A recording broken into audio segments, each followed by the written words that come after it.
নিঃস্বার্থবান তামিম ইকবাল। বিশ্বকাপের আগে তামিমের কাছ থেকে ব্যাট পেয়ে উচ্ছ্বসিত বাংলাদেশি যুবারা। তামিম যেন এক দানবীরে রূপান্তরিত হয়েছেন। তামিম যেন একজন নিঃস্বার্থবান মানুষ, সেটিও আবারও তিনি প্রমাণ করলেন। ভালো মানের ক্রিকেট সরঞ্জামের অনেক দাম, তাই অনেক ক্রিকেটার সেসবের ব্যয়ভার বহন করতে পারেন না। তবে তামিম ইকবালের বড় মনের কথা অনেকেই জানেন। এর আগেও অনেক ক্রিকেটারকে ব্যাট থেকে শুরু করে বিভিন্ন ক্রিকেট সরঞ্জাম উপহার দিয়েছেন দেশসেরা এই ওপেনার।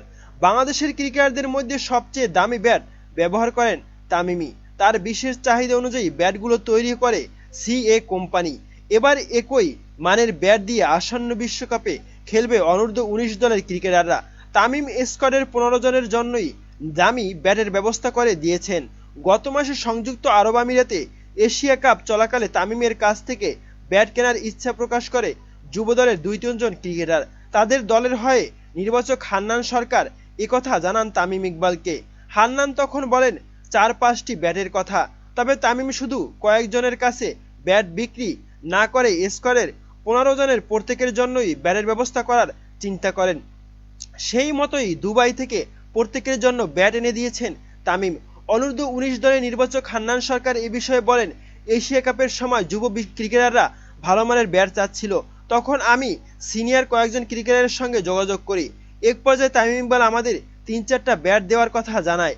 পরে আবার নিজ থেকে যোগাযোগ করে যুব বিশ্বকাপের স্কোয়াডে থাকা সবার জন্যই ব্যাটের ব্যবস্থা করবে বলে জানায় তামিম।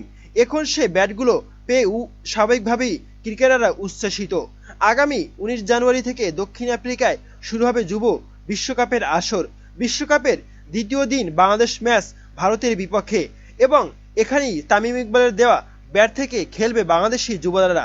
প্রিয় দর্শক, তামিম ইকবালের এমন বড় মনমানসিকতা এবং যুব বিশ্বকাপে তামিম ইকবালের ব্যাট থেকে খেলবে বাংলাদেশের যুবরা, এ বিষয়ে আপনার কি মতামত?